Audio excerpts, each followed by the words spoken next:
It was just a choice, right? I think that very early on when we realized we were going to commit to each other, that we knew we had to invest the time and the energy and whatever it took to make that happen. And we made it work, and now we're here. So I'm thrilled. Happily Ever After has finally arrived. After a whirlwind 2-year love story, Prince Harry and Meghan Markle have finally tied the knot. It was a church with millions and millions of people there, not watching a performance, but watching two people who were in love and who have come to God to bless their love in their lives, and the whole world rejoiced. That's such an incredible thing. It's as my grandma would say, that's a glory hallelujah moment. This is Harry and Meghan, a royal wedding. We were introduced actually by a mutual friend.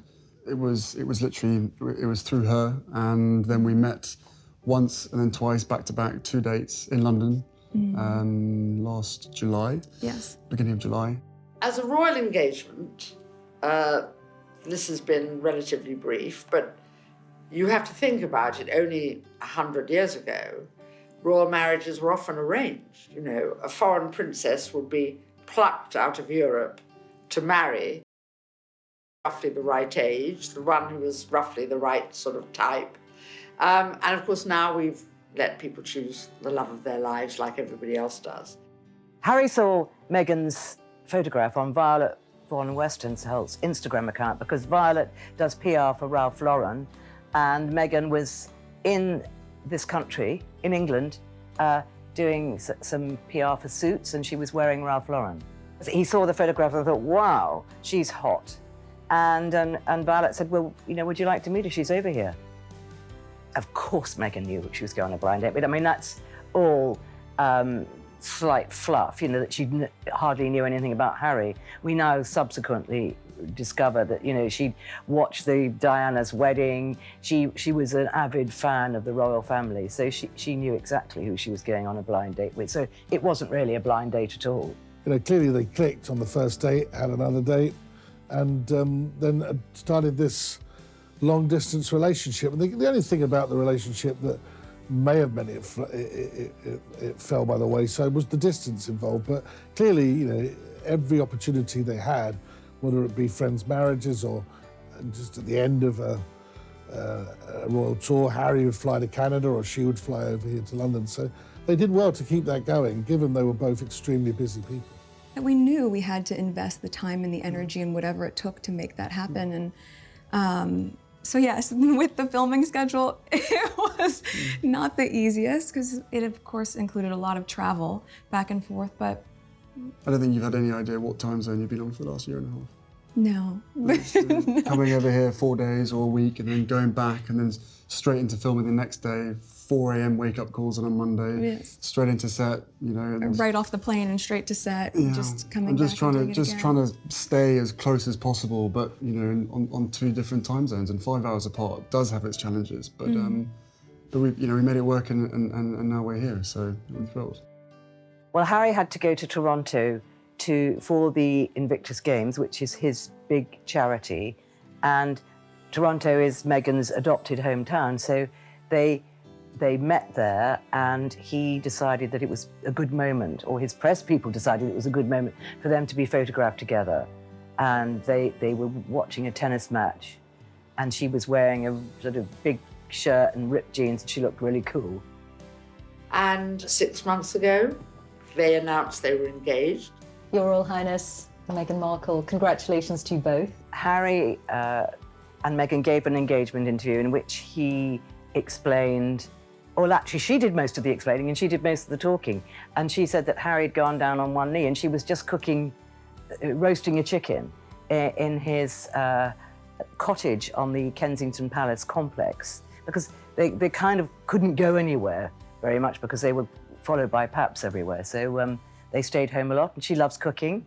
And he went down on one knee and asked her to marry him, and she said yes.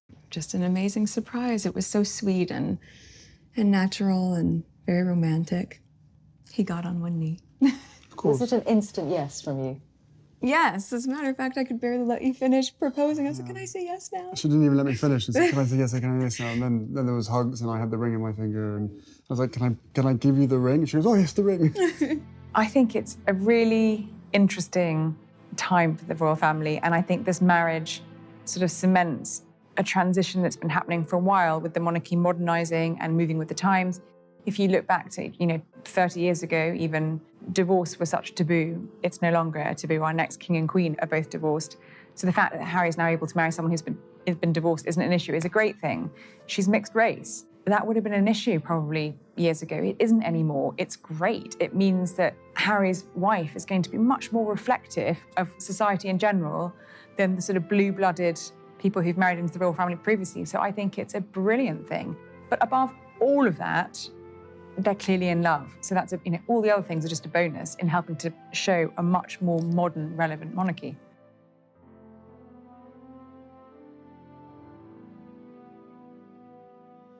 Ever since the announcement of their engagement on November 27, 2017, the world was eagerly awaiting the next royal spectacular.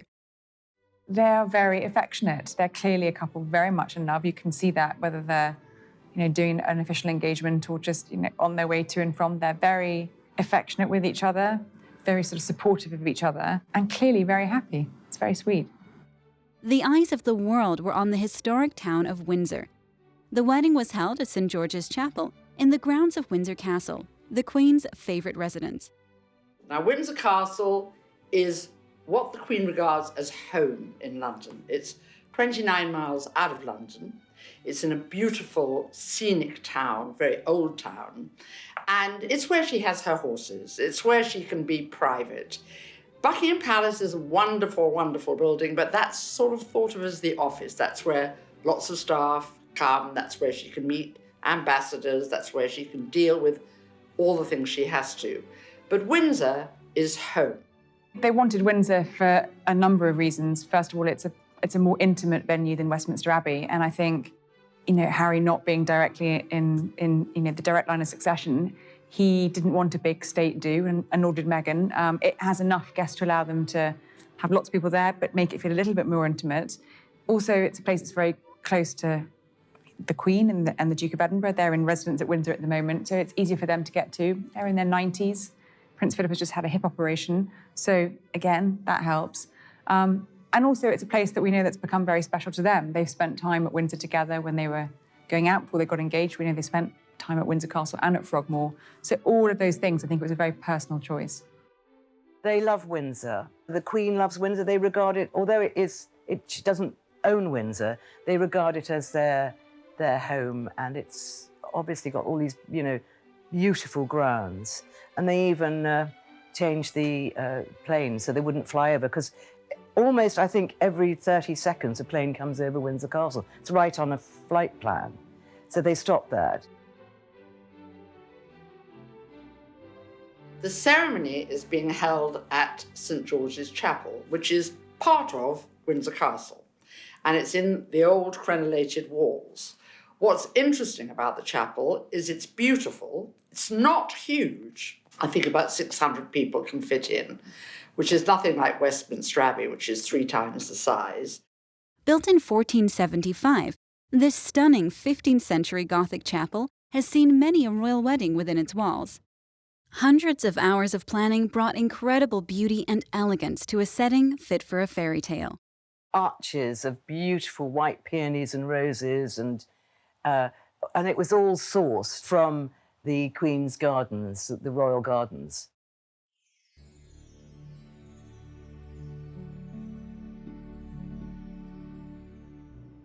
Meghan Markle's wedding day starts pretty early. The wedding's at 12. Meghan will have spent the night at Clifton, famous hotel very nearby, with her mother, Doria Ragland.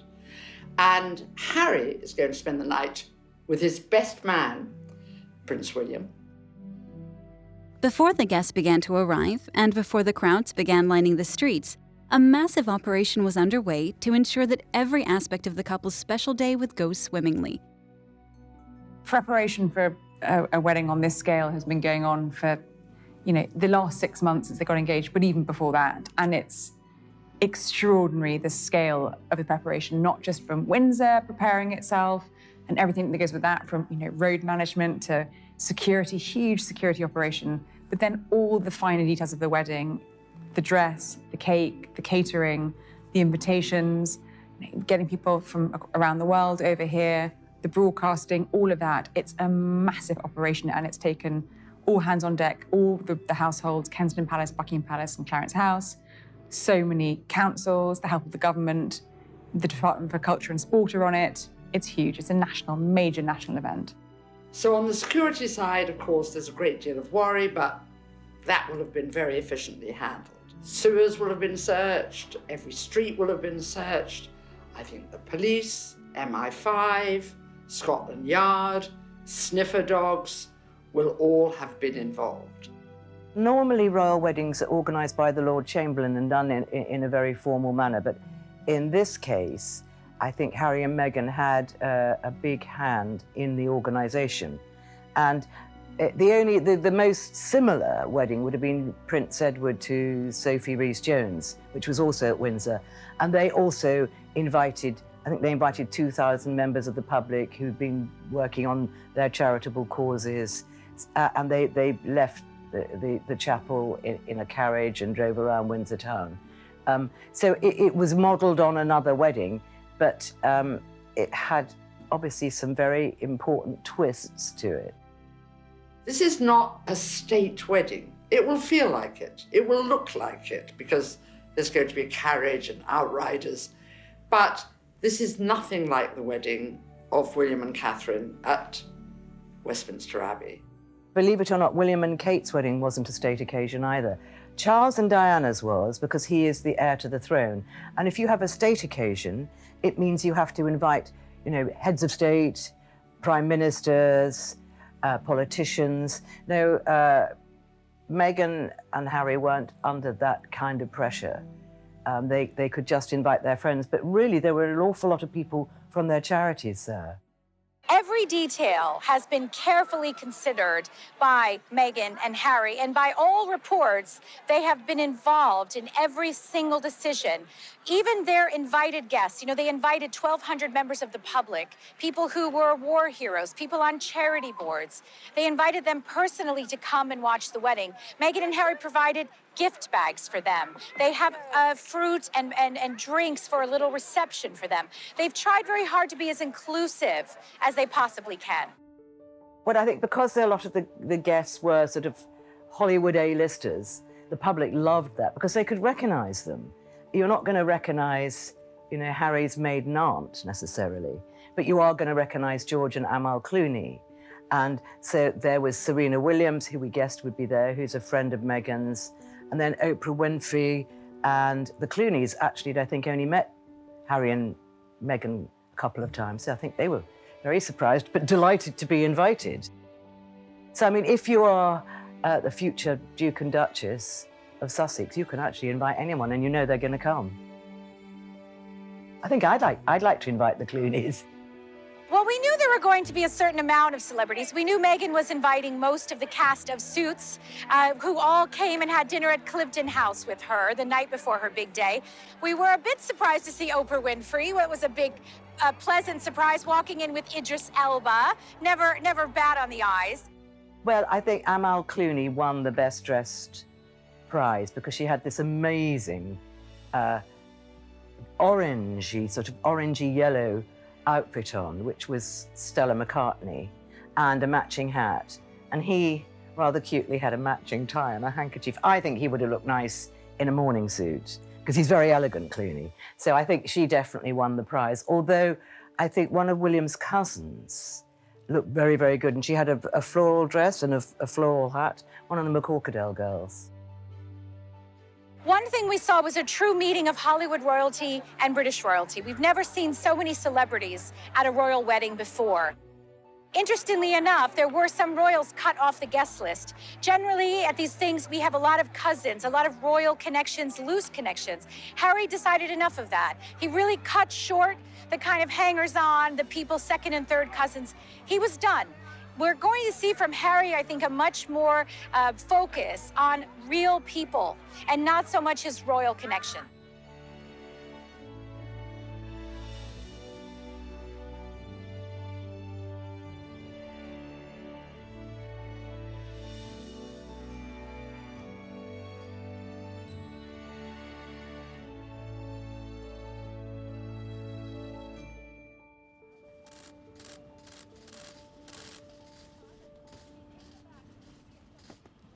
Meghan stayed with her mum, Doria Ragland. She stayed at Cliveden, which is a vast sort of luxury spa hotel, and very, very pretty place. And I think since they've been there, they've just been booked out forever.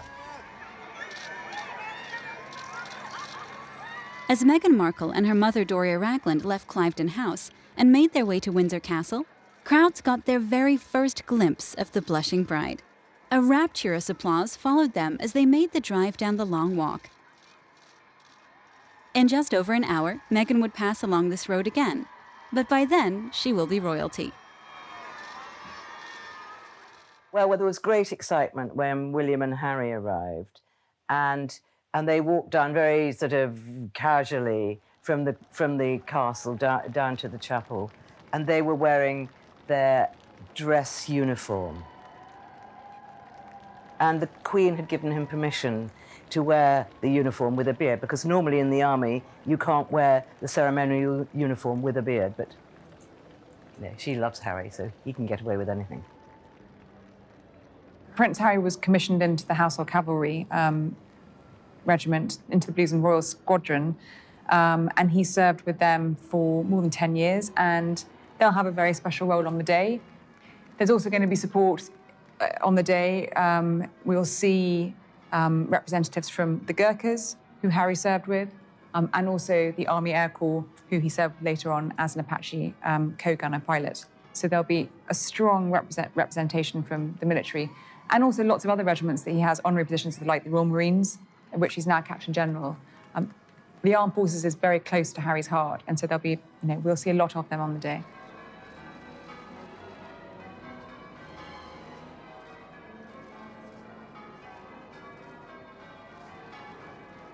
Everyone loved Doria, and she looked wonderful because she still had her dreadlocks and her nose ring. So she was saying, "I'm not changing for anyone," but she looked very elegant in a sort of pistachio Oscar de la Renta coat and a little Stephen Jones hat.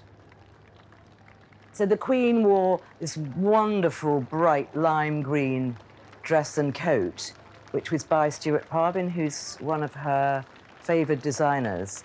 And the hat was made by Angela Kelly, who's her dresser come personal assistant, and set up her own clothing business within the palace so that the Queen can have her clothes made there. The Queen always wears bright colours so she can be seen, because she's tiny. She knows people have come to see her, so she has to stand out. And she's got this amazing skin, so she can get away with wearing these vivid colours. Prince Philip had obviously made a decision that whatever happened, he was going to walk down that aisle. Once Prince Philip makes up his mind, he's a Trojan, and he walked very upright, very steady, and there's no way he was ever going to go in a wheelchair. And he had literally only just recovered from a hip operation, and I think he'd also had a broken rib. So he wasn't in the greatest of shape, but you never would have known it. Meghan stuck with a very British tradition, which is to have small children as your bridesmaids or flower girls and page boys, rather than adult female bridesmaids, which is what Americans typically do. She followed the British way, and she had her family and friends' children. Of course, we saw Princess Charlotte and Prince George amongst the group. There was no bad behavior that I could see. They all seemed very much on their best behavior, shepherded very closely into the church by their respective mothers.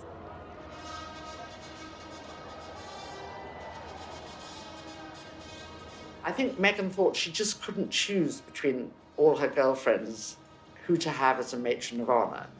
So she's got a very beautiful but very young gaggle of page boys and bridesmaids floating behind her, chief of which, of course, has got to be the future King of England, Prince George, and his sister, Princess Charlotte, William and Kate's children. They will not perhaps be two-faced, because they did this for Pippa Middleton, Catherine's sister, just a few months ago. But it's a big occasion. Also, there are a lot of godchildren. They're the Mulroney godchildren. Meghan is very friendly with Jessica Mulroney. And then there's a family called Litt. They live in California. And I gather that Meghan's always called them her other family. She's been very close to them. So there's their 2 children who are going to walk down the aisle. Harry is a godfather to a little Warren child. Now, John Warren is the Queen's horse trainer. He trains all her race horses, so she's very close to him. And his wife, Lady Caroline, is the daughter of the Earl of Carnarvon, who used to train the Queen's race horses, who she was very close to. So there's that connection. And then there's Mark Dwyer's son. Mark Dwyer has been a mentor and an advisor and a helper to Harry for a long, long time. And his little boy is also going to be following behind the bride.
I think everybody was stunned when Meghan got out of the Queen's Phantom Rolls Royce.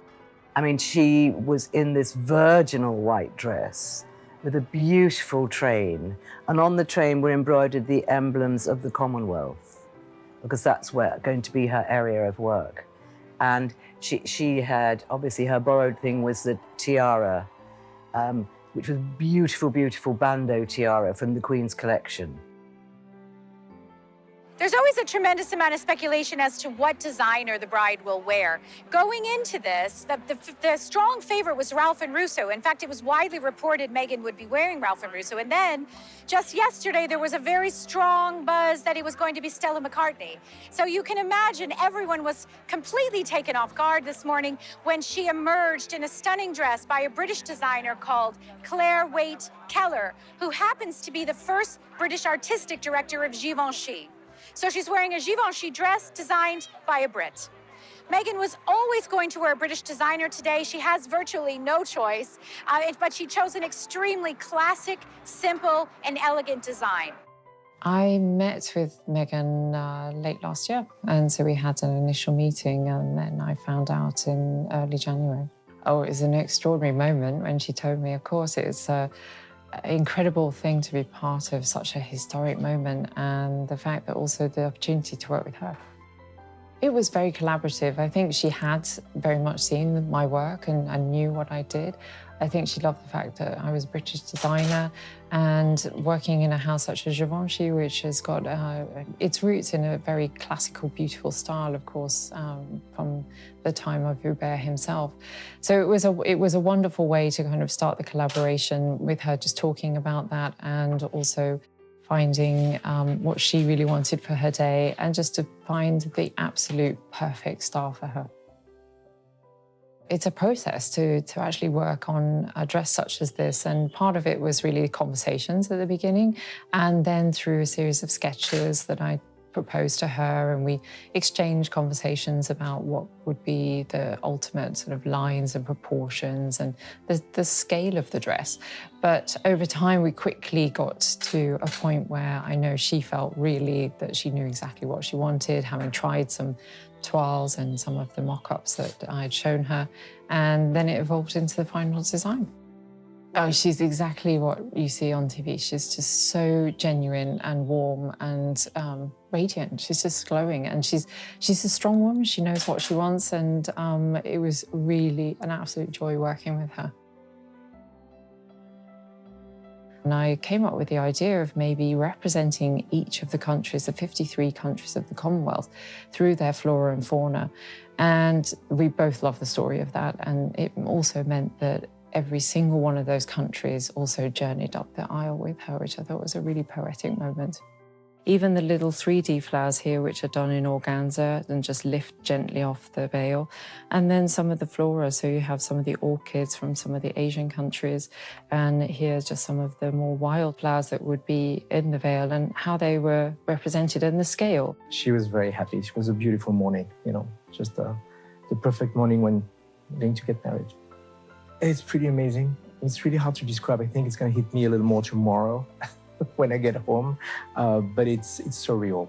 Yeah, it's definitely surreal. It's something that, you know, we all could dream of, and when the dream comes, you know, and it's become reality, and it's actually almost better than the dream itself, then it's a home run. I'm not all I guess. And I just always loved her style. I just loved the way that easiness about her, and that smile that she has, and so there's just something that just, you know, calls you in some ways that way. So you always want to work with people that you feel that you might get along with, and that just might be a good partnership on that level. Meghan walked out of the car all alone. This is something we don't see very often. Royal brides are always accompanied by their father. She looked very independent, very solitary, and very nervous, to be honest. But as she got to the end of the aisle and began to walk down, you could see her confidence, her natural grace coming through. Meghan made her entrance to a fanfare of trumpets, which are very emotional and evocative. And the little page behind her just went, ah, like that. And so she made her entrance to this beautiful music sung by a Welsh soprano. And the sunlight was streaming through the medieval glass window, and it couldn't have been more beautiful.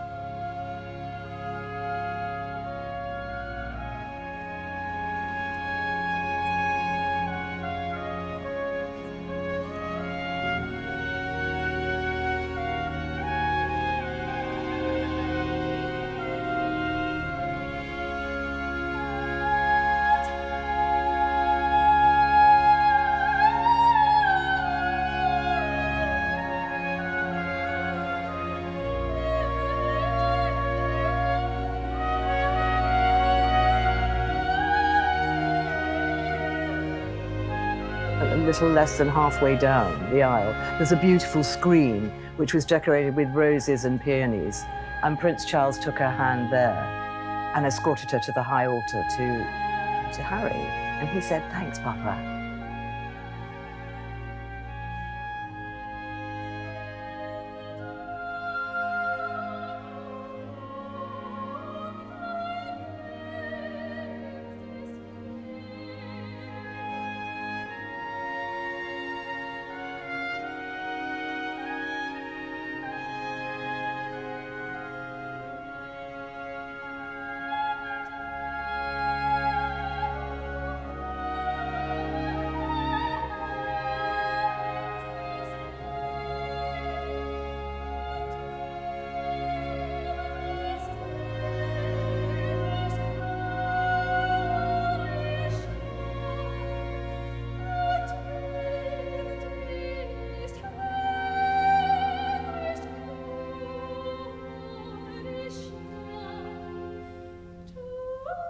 The thing that struck me about the ceremony was it looked to me as if they were the only two people there.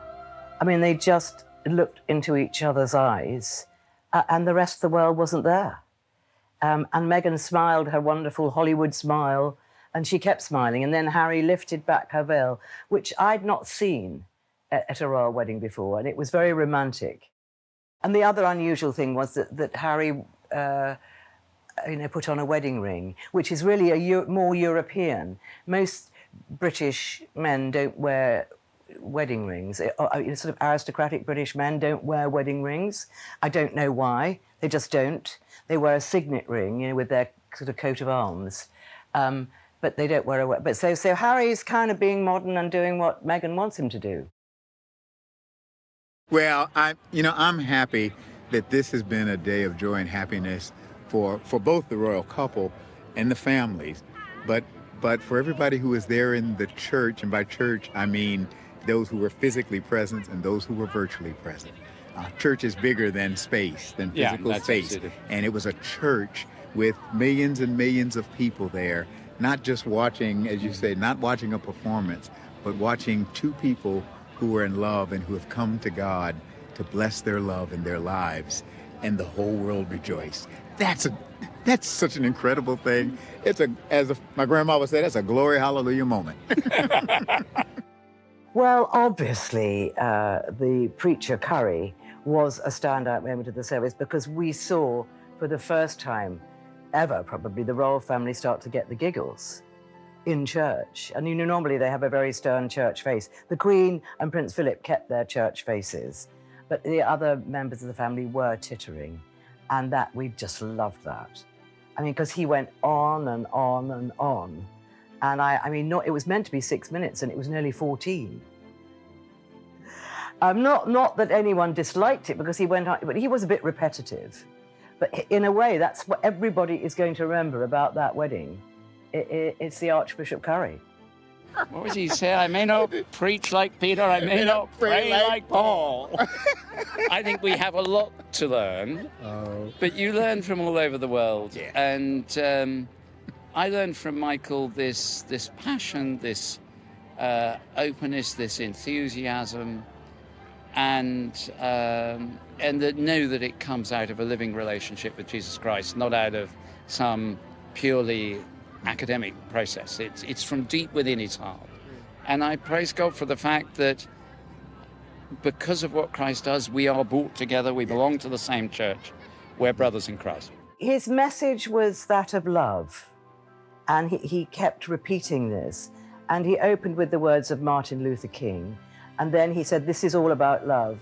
Marriage is all about love. Bringing these two people together is all about love.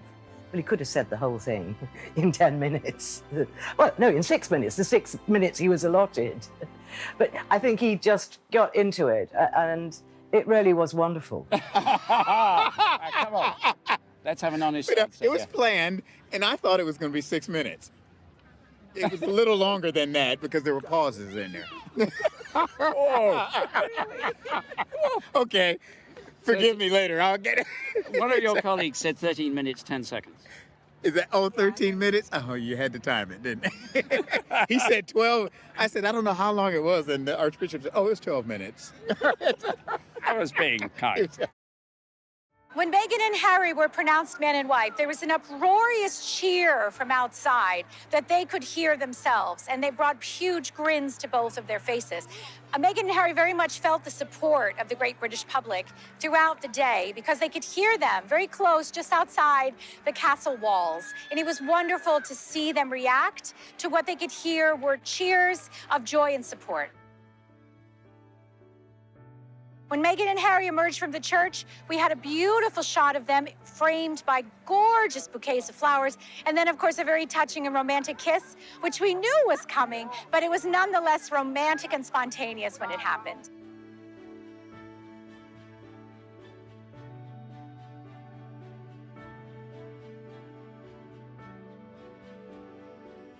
It has become tradition since Charles and Diana for the royal newlyweds to kiss for the crowd. Now, there was no balcony at Buckingham Palace here at Windsor, so what they did was, as they exited the church, they stood on the steps of the castle in front of all of these flowers, and they clearly very much in love, and it was a beautiful moment.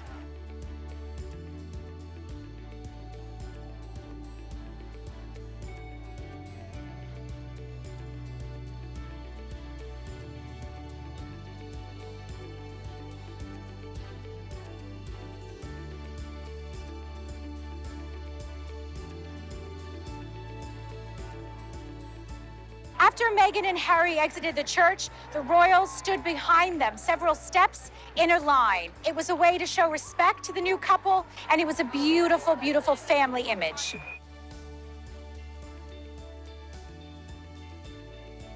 Prince Charles's brief was to take Meghan to the high altar and give her away to his son, but also to look after Doria Ragland. And he's very, very polite and very gentlemanly. And after the actual ceremony, he made sure Doria didn't feel left out, and chatted away to her on the steps of the chapel, and he would have looked after her.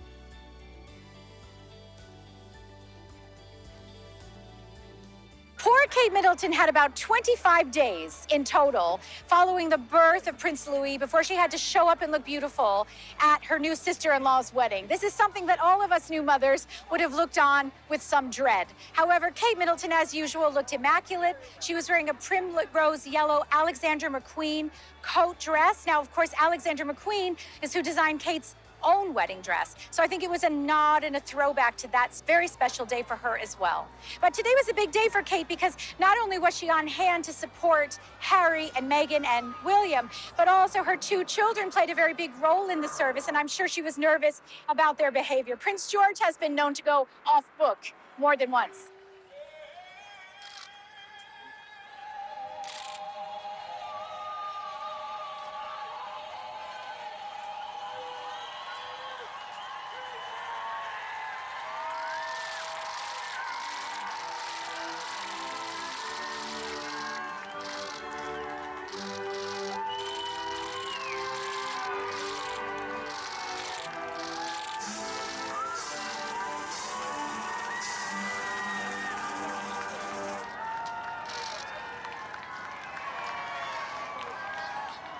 Well, I think the carriage procession it really was a fairy tale. Here's this girl, actress from LA, and suddenly she's in a beautiful carriage with a prince by her side. I mean, it is a fairy tale.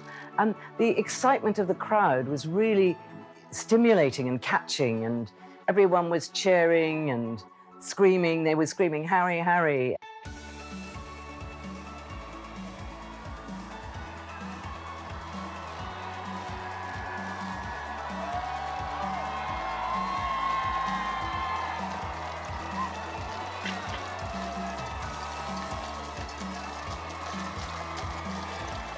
Just after 1 o'clock, the couple embarked on a celebratory carriage procession through the town of Windsor. The streets were lined with thousands upon thousands of cheering well-wishers. It was a grand, regal display, and the newlyweds looked over the moon at their reception. When Meghan and Harry took their very first carriage ride as husband and wife, they chose the Ascot carriage. Now, of all the carriages in the Queen's Mews, the Ascot carriage is the highest off the ground. They very intentionally chose this so that the most people could see them as a couple. Of course, it's an open carriage, very high up, and they were able to be easily viewed by all the many people who had waited hours and hours and days to get a look at this very happy new couple. I think preparing to be a princess must be quite an interesting thing to do, and I rather wish I'd done it. She will have been taught now, and she will know now about who precedes her and who she has to curtsy to, because the royals are quite sticklers for that, because that sets them apart from everyone else. I think that she will understand that, and I think does naturally understand, that you make everyone welcome, you make everyone feel happy they're there. And there will be men who've fought in Afghanistan with Harry there, who would never have dreamt in their lives that they would ever go to a royal wedding. So I think what they both are is very good at making people feel comfortable. Of course, she will have had to, I hope, practice sitting in one of those coaches. Her Majesty recently talked about how they're not all very comfortable. I mean, many of these coaches were made well over 100 years ago. Some of them have been fixed with sort of bumpers so you don't roll around too much. And also think how hard it's going to be, whatever the dress and whatever the veil, to climb up these narrow little steps and sit yourself down in the carriage and be comfortable. So I guess they'll have practiced that. I guess she'll have practiced her speech. and ask for advice, possibly not from my husband, but from someone who's outside the family.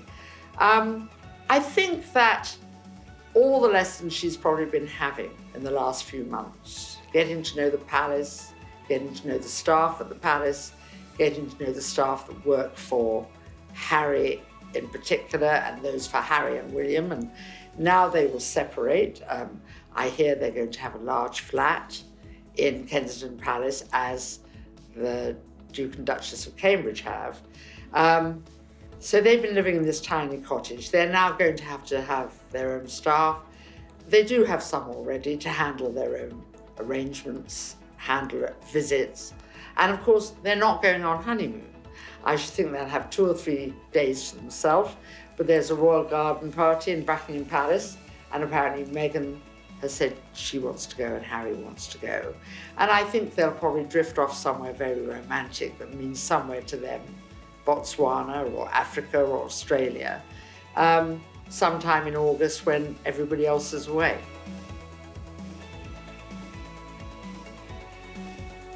Well, as an American, I can say that we don't have princesses. For us, it's a Disney fairy tale. It's something that we admire, but we don't quite have. So for Americans, today's been a very magical day.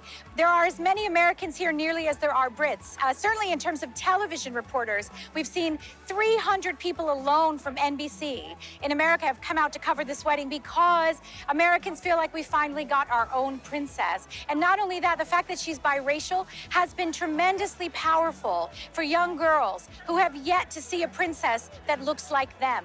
This has been an amazing day from that perspective. From the British side, Brits I know are not typically overly patriotic, but today has been a day of unreserved joy and affection.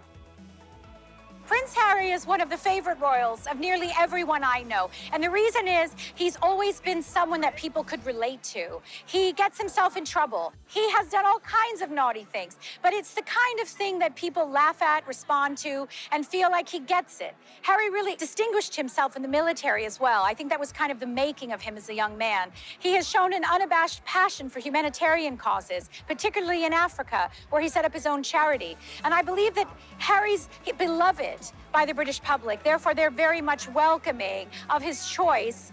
The reception was held in St. George's Hall, which is where they have state banquets.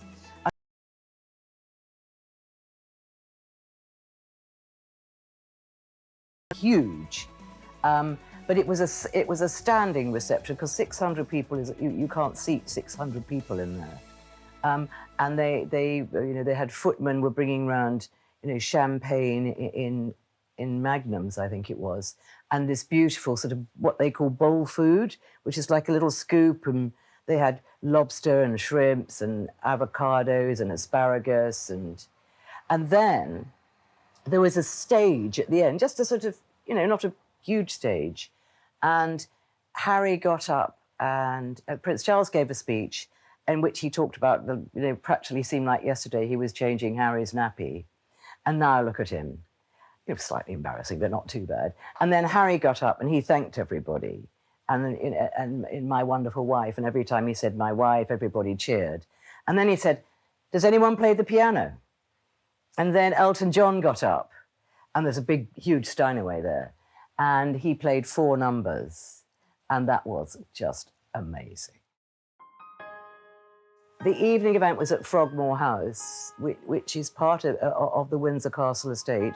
A beautiful house with a great big lake, and I think they were all outside having drinks to start with, and then they had, they had tables of 10. That's what they normally do, and the tables were named after Harry and Meghan's favourite places, like in Botswana, and so everything was slightly themed, and then it sounded like they really did party, and James Corden was dressed as Henry VIII.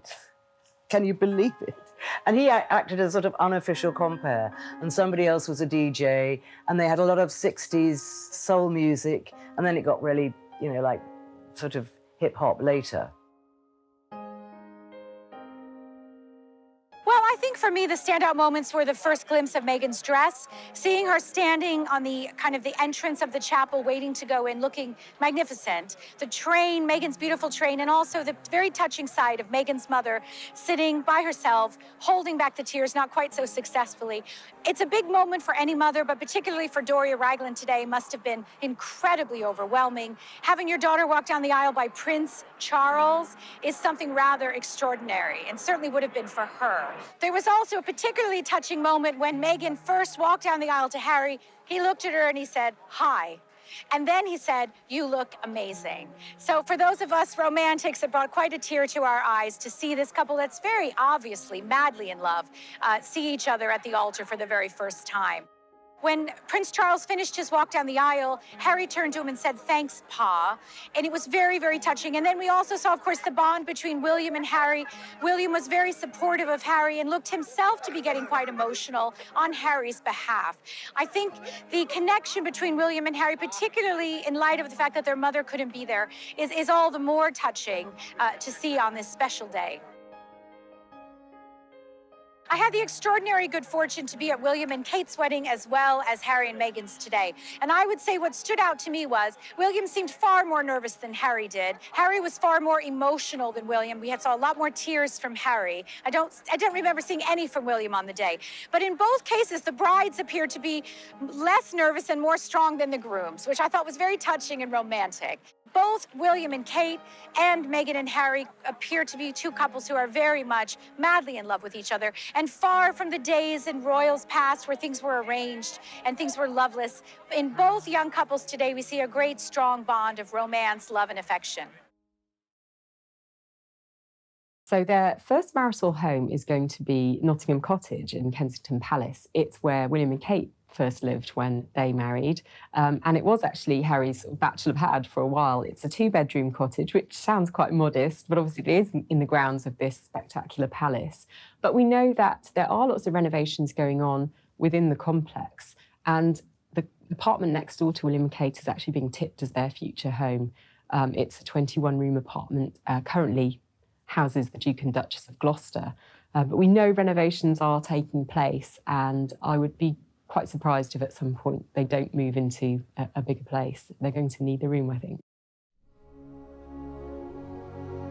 Well, Harry's always talked about wanting kids. I mean, a couple of years ago in New Zealand, he told a few of us, of course, I'd love to have children right now, but he hadn't found the right person at this stage. And we know Meghan's probably at a stage in her life where she's ready to be a mum, and they both have a great connection with young people, as we've seen on their visits to Cardiff recently, getting down, playing with them, hugging them. There was a lovely group hug moment for Meghan. I think she's going to be a fantastic mum, judging from the outside. They've said, watch this space. I would not expect them to take too long before starting a family. Harry loves kids, and he's brilliant with them because he's a bit of a kid himself. He loves kids, loves animals, loves playing silly games with them. I mean, that's Harry. Harry is Harry, he's such a free spirit. I think he will be longing to have a family.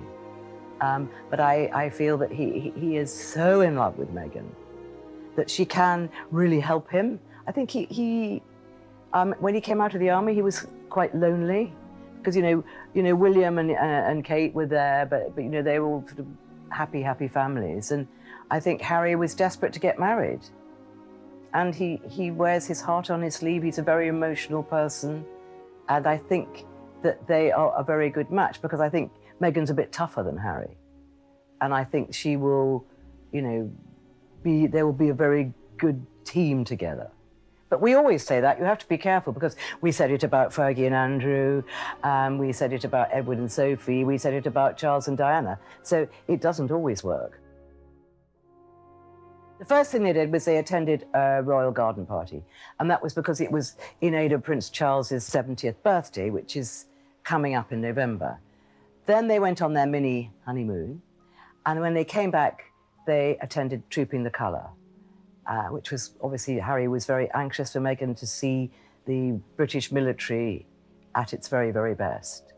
And then the Queen took Meghan to Chester for what they call an away day, which is when they do 3 or 4 engagements in a day. And she did this with Kate. And she probably wishes she'd done it with Diana and Fergie, because it's a way of showing Meghan the royal ropes from the number one person.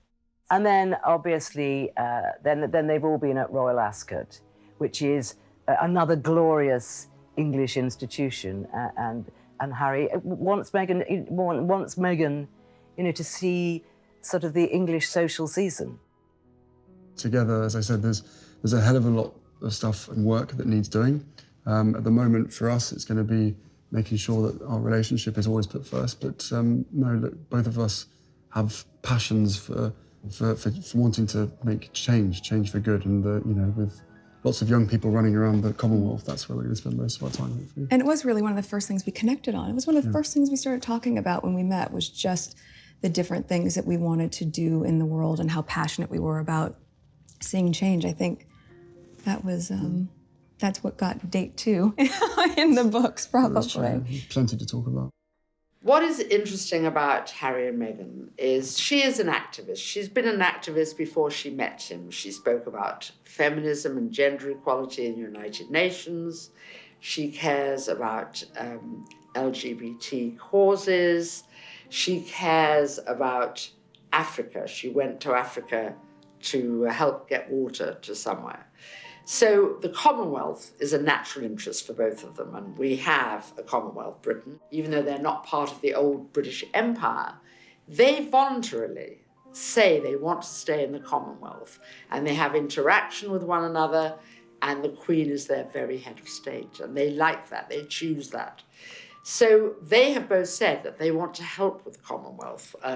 Harry went on a fantastically successful trip to Jamaica before he met Meghan. And I think that would play into the fact that she is of mixed race, as so much of the Commonwealth is. And also, they want to change the world, these two. And I think having youth, having vigor, having excitement behind them, they will be in a very good position to change and help make the world a better place. I think the new royals are sending a very clear message by the fact that they're not going on honeymoon, they're not jetting off to Mustique, they're going straight to work, back to the kind of humanitarian interests that really joined them together in the first place. You know, Meghan and Harry have said from the beginning, in addition to the obvious mutual attraction, what united them was a common interest and passion for doing good. And the fact that as a couple, they're not even jetting off to the Maldives like William and Kate or anybody else. They're going straight to work, back out there, trying to help people. This is going to set the tone, I think, of their entire relationship. We've seen Harry and Meghan out and about doing lots of engagements together for certain charities.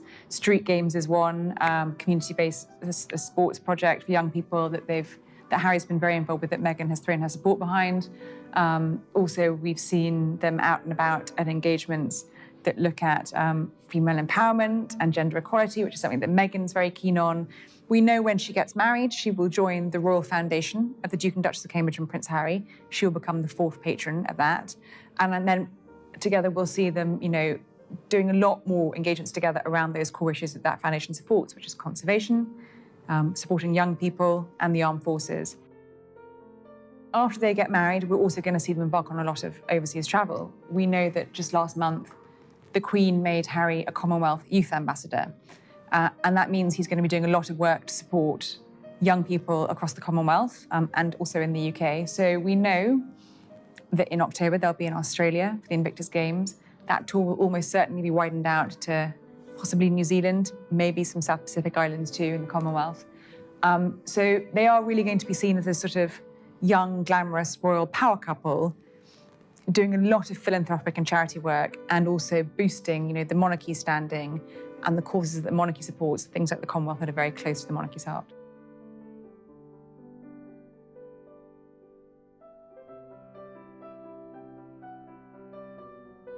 What do you think your mother would have thought of Meghan or said about Meghan? Oh, they'd be thick as thieves, without question. I think she would be over the moon, jumping up and down, so excited for me. But then, as I said, would have probably been best friends with Meghan. So no, it is days like today when I really miss having her around and miss being able to share the happy news. But with the ring and with everything else that's going on, I'm sure she's with us. I'm sure she's with us. Jumping up and down somewhere else.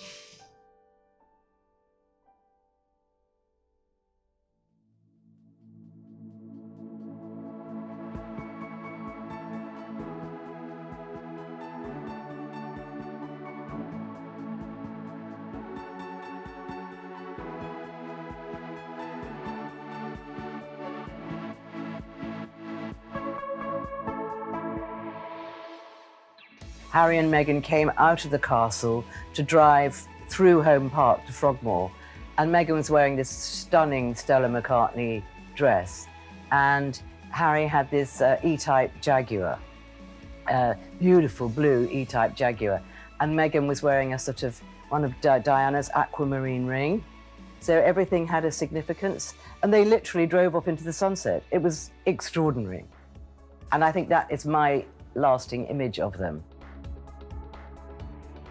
The royal wedding of Harry and Meghan was one of the most celebrated and unforgettable spectacles the world has seen in a long time. A historic day, a pure celebration of joy and love. Their happily ever after begins now.